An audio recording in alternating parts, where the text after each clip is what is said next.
everybody, welcome to Ask the Anabolic Doc, starring Dr. Thomas O'Connor, brought to you by his websites, metabolicdoc.com and anabolicdoc.com. He is the author of America on Steroids, A Time to Heal. You guys should have got that for Independence Day last week as a gift. But he's also a contributor to many other publications. They seek him out for expert opinions in all kinds of media. Dr. Thomas O'Connor, how are you, sir? Excellent, Ron. Thank you so much. Beautiful day, Connecticut. Yeah, back home. We missed a week last week. You were on vacation, so that's okay. How to get away with poodles? How to get out there with the poodles up to Vermont? Oh, you didn't put them in storage for a few days? Sometimes we do. We have a really nice place where they go for the daycare. Yeah. But we take the poodles out for Vermont is just poodle land. Is it really? Oh, yeah, absolutely. Is that the official state dog? Absolutely. I think they'd have something a little hardier with the weather that they have in the winters, but who knows? So, this week I had a great idea. It wasn't actually my idea. The guys on the forum, once this discussion started going, they said, why don't you, we got a lot of questions about this for Dr. O'Connor. I said, all right, cool. So what happened was a bodybuilder named Mahmoud Al-Dara from Canada. Let me preface this by saying I like him a lot. I've interviewed him a few times. I've had him on Ronline twice. He's a 212 competitor. He's won the Vancouver Pro Show last year, top 5 in many other shows. Very educated guy. He was actually an engineer before he became a bodybuilder. Wow. Entrepreneur. He's had successful businesses. Very successful online coach. And he's huge in the Arab-speaking world. His YouTube has 500,000 subscribers. Just him. And it's, most of his videos are in Arabic. And anytime there's a contest that he's competing in, and I'm on the Instagram for MD. His fans just blow it up. Like, where's Dura? How's Dura do? Did Dura go on yet? So he's got some very loyal fans. And part of the reason why is he's very transparent. He's a very honest guy. So he made a post last week, and I'm going to read most of it, not all of it. He said, "I know almost every bodybuilder wonders, do these pros ever come off? Well, here's an Olympian that's going to answer that. Please keep in mind, this is what I do. I'm not telling you this is what you should do, not condoning this stack, but it's what I do personally and what is currently working for me. Gear, 250 milligrams of testosterone a week. That is my TRT dose. Coming off at my size isn't healthy. I'm followed by a cardiologist, and I take my health very seriously. Coming off completely and having low test levels at my size will cause severe muscle breakdown. That causes a lot of toxicity to the kidneys and liver, as well as the heart. I personally go on a TRT dose for 10 to 12 weeks. At week 8, however, I start GH at only 2 units a day. Supplements," and he goes on to, he's a Redcon 1 athlete. He lists his whole regimen for the supplements. But the GABA promotes natural, take my 2 units of GH in the morning with iodine. Okay, so that was his post, and people started commenting on it. But before I get to the other people's questions and comments, I wanted first just your initial take on that, on his self-prescribed TRT, and especially that statement about coming off at my size causing muscle breakdown and toxicity. Is there any medical backup to that statement? So he's on when he's on. This is when he's cruising. Right, between cycles. Okay. So is he going to talk about what he is? Are we going to hear what he does when he blasts? Probably not. Okay, that's okay. Yeah. So everyone knows in the world that no one comes off anymore. They just blast and cruise. Yeah. In the old day, 1970s, 90s, I don't know. So, there were days, and then some guys do come off because they have to for different reasons. And a main reason for coming off and getting right on HCG is? So they don't shut down fertility, but I don't know how many guys are concerned about that. But. No, a lot of guys are. A lot of guys will come off, and I see all the pros. I see these guys all the time. So they'll come off and they just blast HCG themselves. There's no rocket science going on. No one uses this, the old Llewellyn, using, the PCT cycle of overlapping HCG with tamoxifen, with Clomid, and then using a little aromatase inhibitor. Ron, that's really academic. No one's really doing that anymore. Right. I'm not saying guys don't do it. The pros don't do it. Right. Regular guys who are using recreational amounts, because there's millions upon millions, they try to do that, and to different degrees, and they don't always feel good, and they're trying to, in between the cycles, trying to reboot their own levels. So, okay, so that's his cruising regimen, that's interesting. So, 250, so that's kind of like a TRT dose, more or less. And he's, what is it again? I'm sorry, Ron, it's been a long day. So he does that for 10 to 12 weeks between his cycles. And at week 8, so he starts GH, toward the end of that cruising period, which I guess that's really neither here nor there. That's really not applicable to the discussion. Yeah, no. So, but he said that, I remember. The days are long. Yeah. So the guy said let's be very careful, because I never want to ever disparage anyone. Right. Let's be careful what the man said. Like you said, he's coming out now. He's opening up, and he's respected in the world. I want to be very careful to make sure that I don't disparage him in any way whatsoever. Good. So his question was. Well, he didn't have any questions. No, but his statement was, which is interesting. We're going to focus on his statement. Well, yeah. It's unhealthy for him. It's not good for him, in the lexicon, to come off, because if muscle breakdown is going to, so that's, and let's focus on that. Well, here, let me have a further question that somebody had specifically about that. Maybe you can be a little more to the point on that. So a lot of people looked at this and had their own comments. He said, basically, the muscle loss would cause toxicity on his liver, kidneys, and heart. Has anyone ever seen or read any medical or scientific data that would back this up? Like I said in my first post, my body and his body are totally different. My blood work always shown that my liver and kidneys look way better when off than when I'm on. Can we all assume there's zero muscle loss while dieting for a show, which could put him at risk of these same claims? Should I just assume I'm a superhero, even though I'm 5'5" and 225? This is a guy named Derek. When I come off, my blood work shows I'm actually healthier. Like someone else has mentioned, how is Levroni still alive? Has anyone in the industry of bodybuilding ever lost and gained and then lost again as much as him? How did Levroni survive this toxicity at his size? So that's the real thing. I've never heard of this before. So let me go again. I'm just trying to be because this is a scientific question, right? And I have the answer.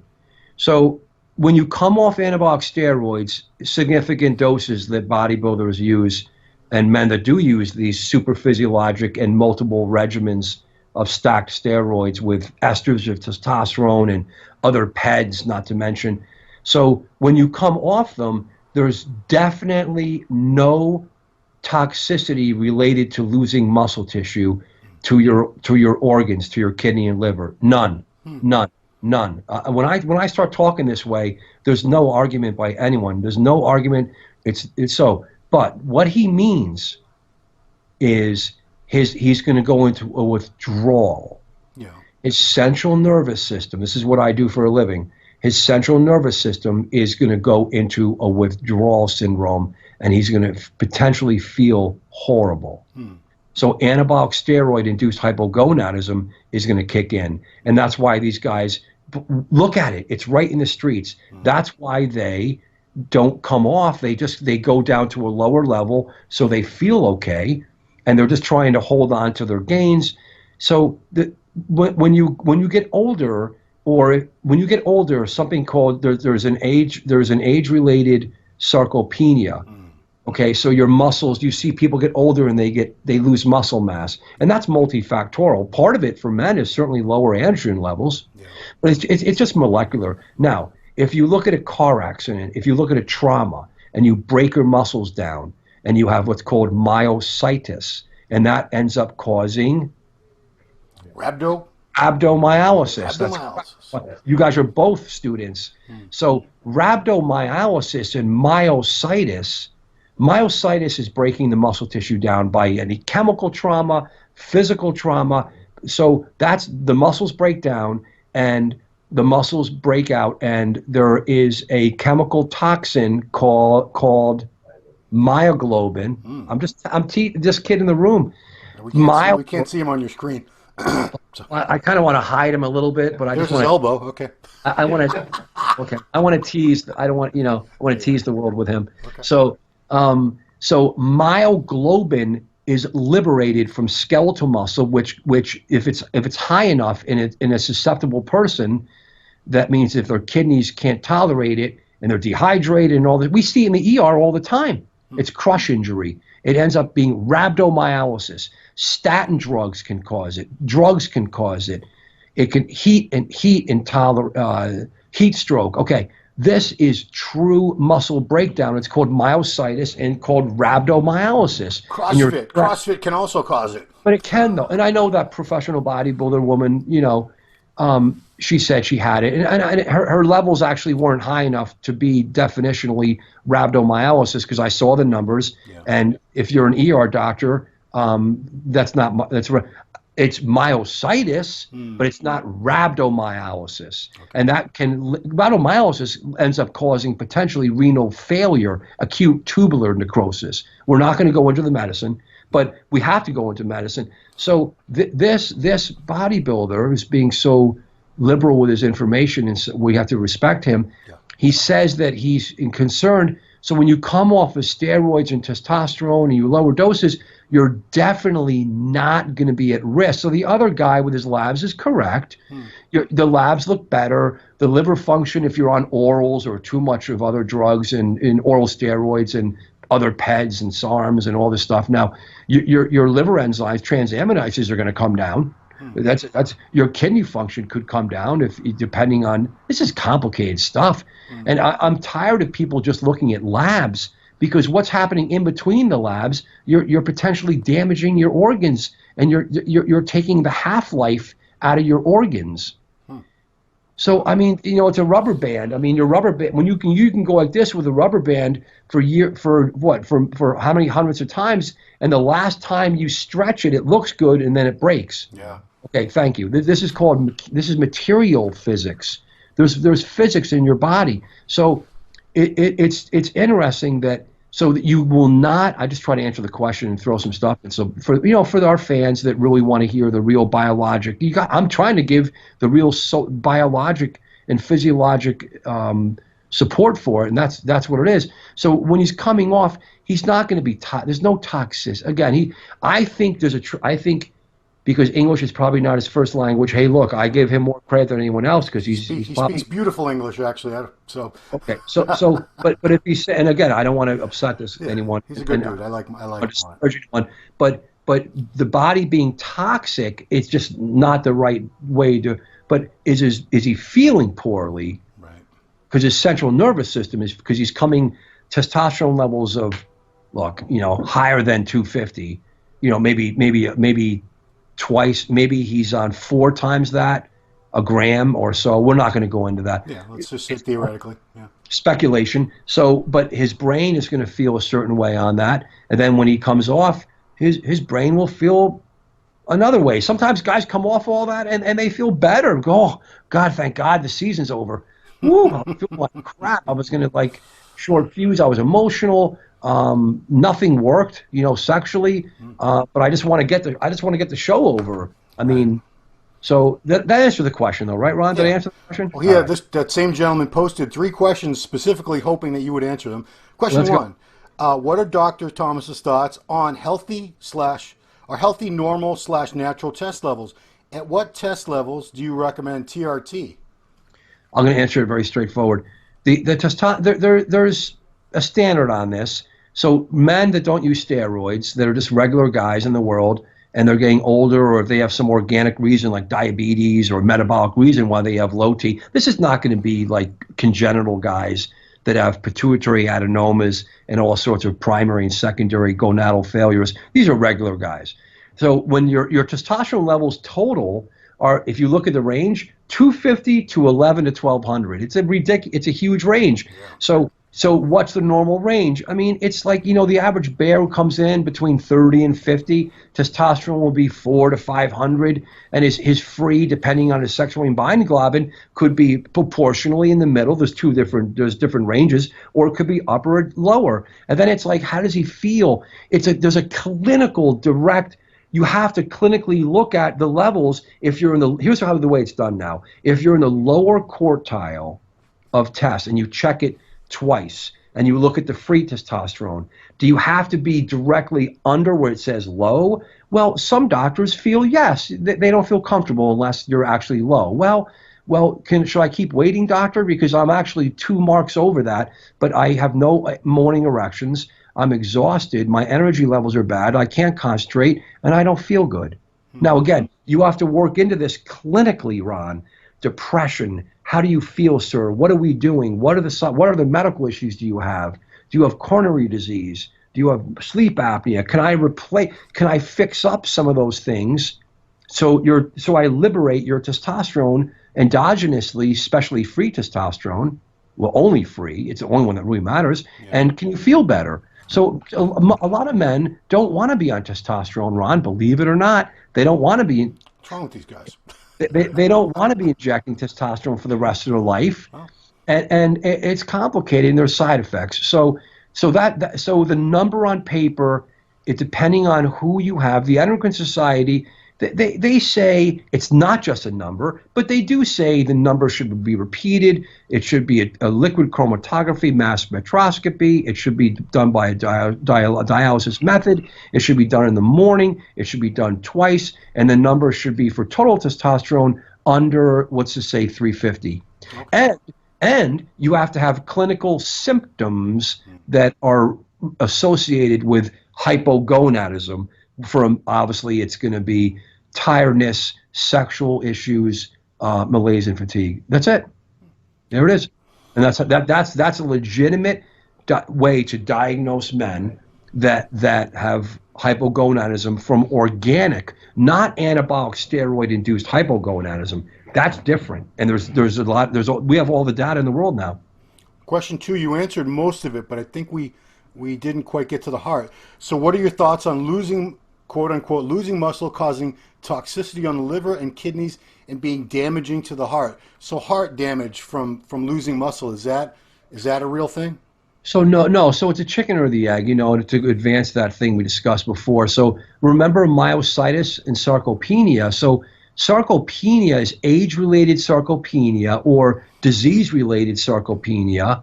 I just thought of something. You see the older, no names mentioned, you see the bodybuilders when they do steroids for decades and then they're older, like my age, 50s and older, maybe even 40s, and they look exceptionally atrophied. It is just interesting, and there's some, I've talked to some of my peers in the world that are neuromuscular experts, and there's some concern that anabolic steroids will cause a irreversible pathology to skeletal muscle. So you're hurting the skeletal muscle, and then when you get older, you get an exacerbation, a worsened form of the loss of muscle of aging. Oh my God! So it's true. You see, these guys just look. I just don't want to. I could give an example. It's a classic example that everyone knows, but I just don't want to say names.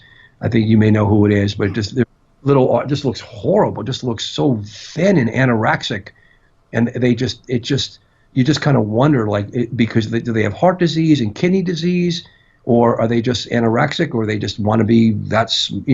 So we don't know. But when you get older, you lose muscle, and that's molecular. That's there's multiple factors involved. But then if you get damage. If you have damage to the muscle, I just told you it's either medical damage or trauma, and that's myositis. Forget rhabdomyolysis. Yeah. So those are the two things we're talking about. And does it happen when you're coming off steroids? The answer is no way, no. Well, now you got me scared, Doc. So what are you scared of? What are you scared of? You just said is this only a theory that you were saying? Is there any studies or evidence about this sarcopenia being more advanced or more pronounced in former long-term steroid users than a regular man?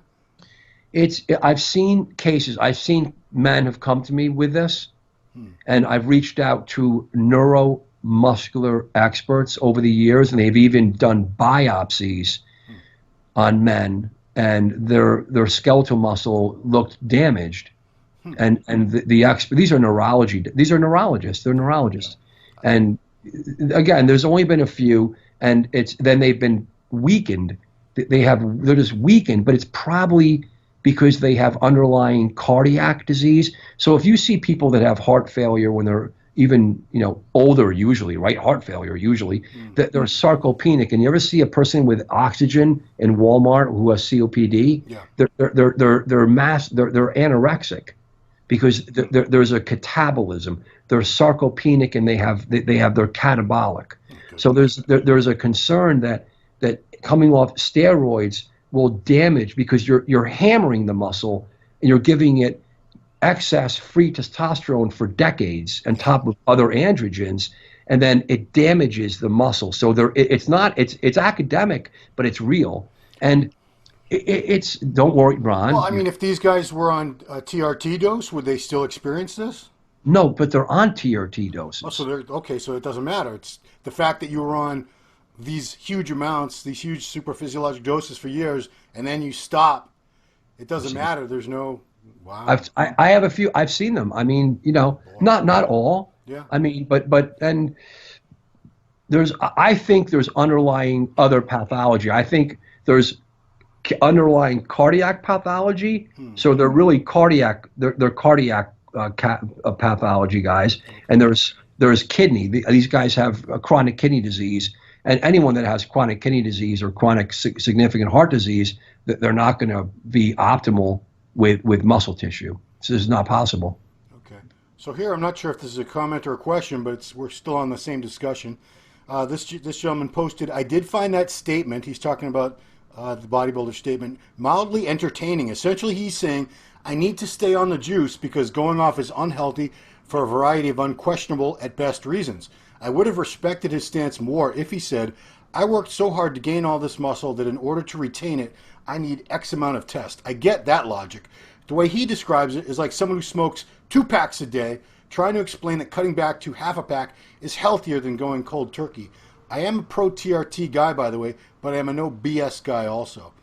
So. Well, I kind of agree with that guy. I mean, okay. I mean, you got to be so, you got to be so careful with the way it's phrased that people get so defensive, unfortunately. So it's like, look, steroids and testosterone itself, there's side effects on this stuff. I mean, come on. You just got to be careful. Okay, final statement. This is from Swaminator. So Swami does have his contribution for this week. Swami.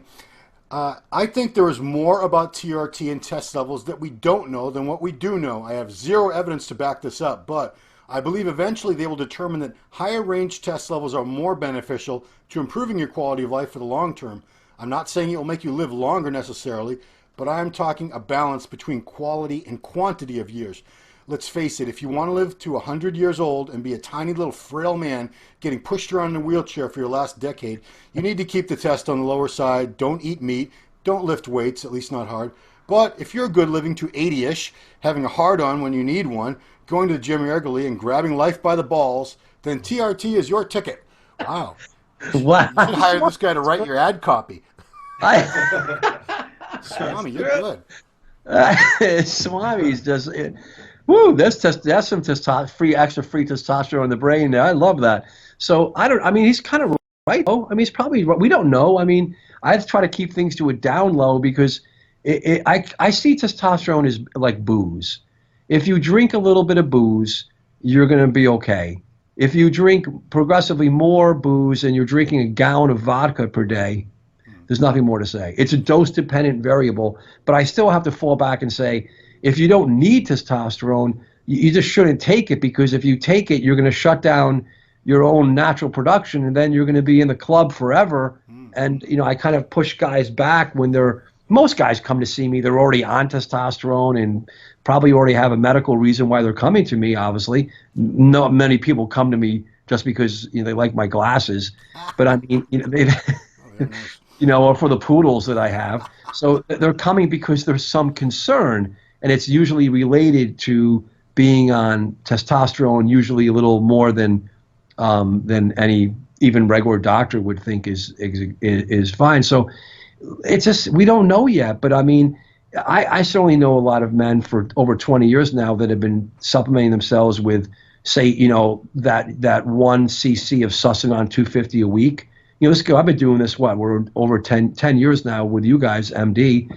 And I'm thinking about some of the ex-Mr. Universes, Mr. Americas, and powerlifters. And even that 1 cc a week, they had heart failure, they had hypertension, they have coronary artery disease. Did they accelerate that? Or there's tons of men that have heart disease and coronary disease anyway. Sure. I'm trying to look at the data for what it really means for men. And that's why I'm waiting for that announcement. I'm going to make an announcement about my academic study that we're going to launch very soon, but we're still working out some of the logistical details. But I'll say it soon. I'll do it soon. And that, when we start doing that, that's going to be game on, because we're going to start looking at all, the survey data for what men are doing was open steroid. I'm just allowing men to just talk. Men in the world are going to have a safe place to come. Well, if you're going to be soliciting test subjects, prepare for an onslaught of requests from people. No, it's going to be good. We're ready for it. Well, the first part's, I'll wait to see what we're going to do. The first, we have a stage out plan in our research. Our research projects is going to be staged. Okay. The first stage, second, third. So, I worry though, Swaminator. I worry about when you take this let's go right down to the science. When you take testosterone, none of these guys are doing androgel. It's intermuscular esters. And when you do intermuscular esters, you're always going to have more free than total. And that's why the man's brain, we're not the brightest bulbs in the tree, the man's brain feels like, whoa, super physiologic a little bit. You feel hornier. Your brain is you're kind of like, but I see it all day. And then from the chin down, if you see on top of their other medical issues, you could enlarge the heart a little. It could progress plaque because it lowers the HDL, could cause some hypertension. Come on. I say this, Ron, how many times?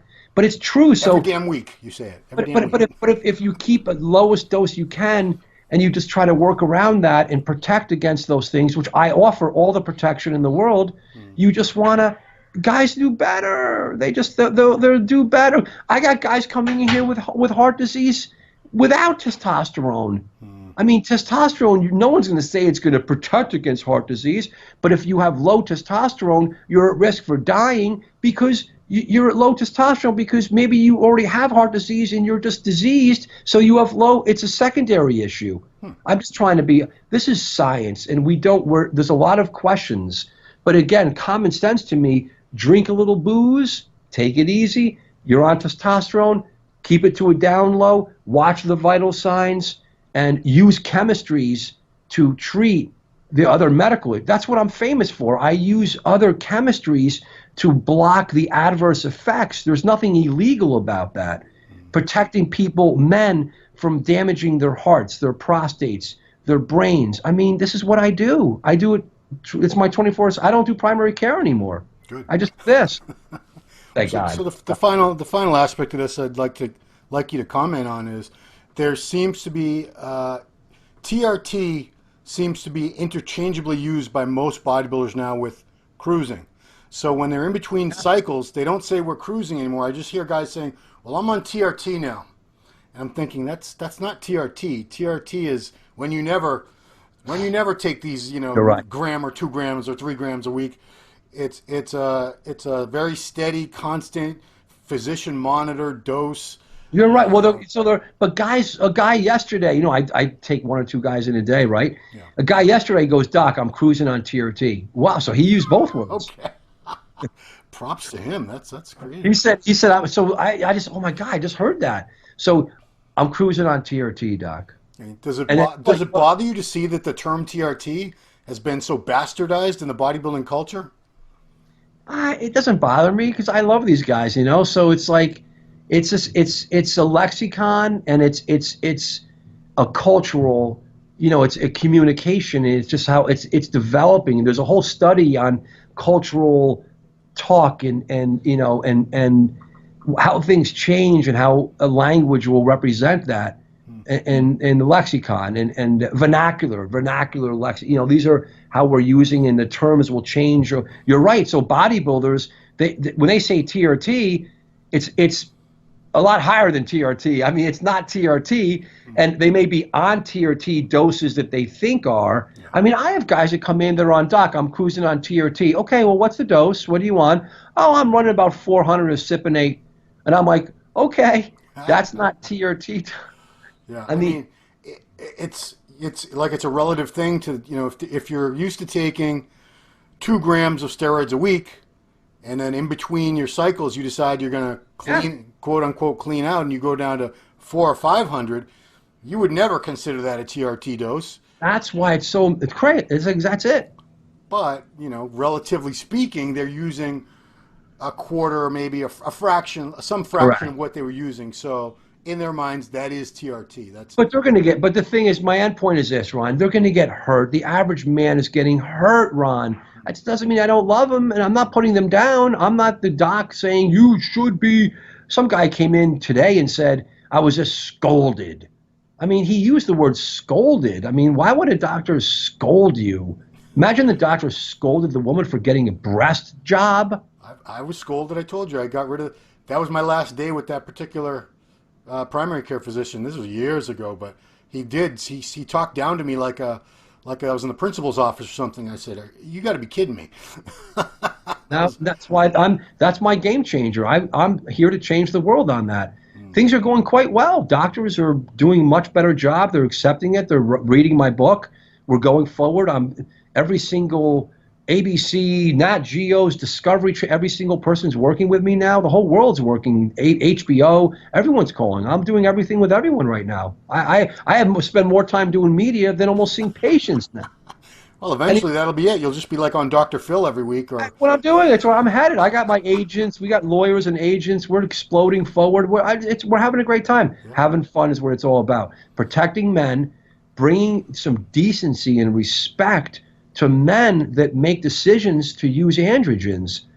Give them a break. Don't hurt. Push them away. They're just going to get hurt. Yeah. I mean, more progress is happening. I don't know if you follow Dr. Tuliados' social media, but a good friend of his just got appointed to some high government position in Greece, and they're already opening up discussions on, wow, the acceptance of TRT and things like that, whereas it was demonized over there, pretty much the same point it was here, which is surprising to me. But I'm just because Europe is so progressive, and like this was America. Like, what are we doing?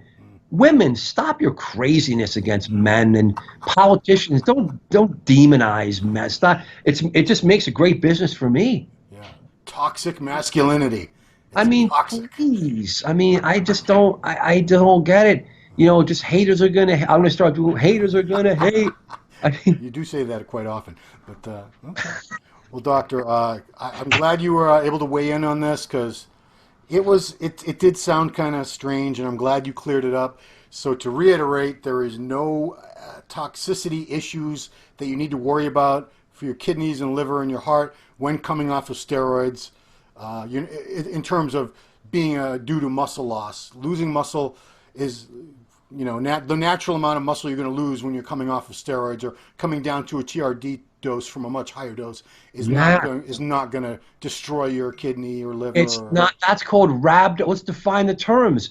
That he's referring to myositis and rhabdomyolysis. No, that's secondary to chemical damage, medical damage, and or trauma. Yeah, okay. All right. Well, there you have it, folks, from an actual doctor. So now we know. So once again, this has been Ask the Anabolic Doc. I want you guys to go out and get his book, America on Steroids, It's Time to Heal. Check out his websites, metabolicdoc.com, anabolicdoc.com. There are contacts there. If you want to become a patient, you can either get to his offices in Hartford, Connecticut, or down in, Boca Raton? No, Fort Lauderdale.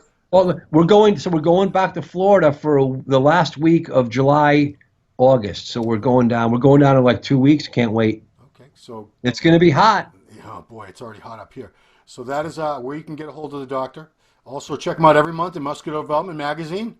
And Doctor, thank you so much for sharing your time, your knowledge, being there for us guys who, this little subculture of ours who nobody, especially very, very few people in the medical industry, would give the time of day to. They just kind of dismiss us or look down on us. So that's changing, but thank you, Ron. Thank you, though. Thanks for being you and doing what you do. Steve Blackman. Thank you, Steve Blackman.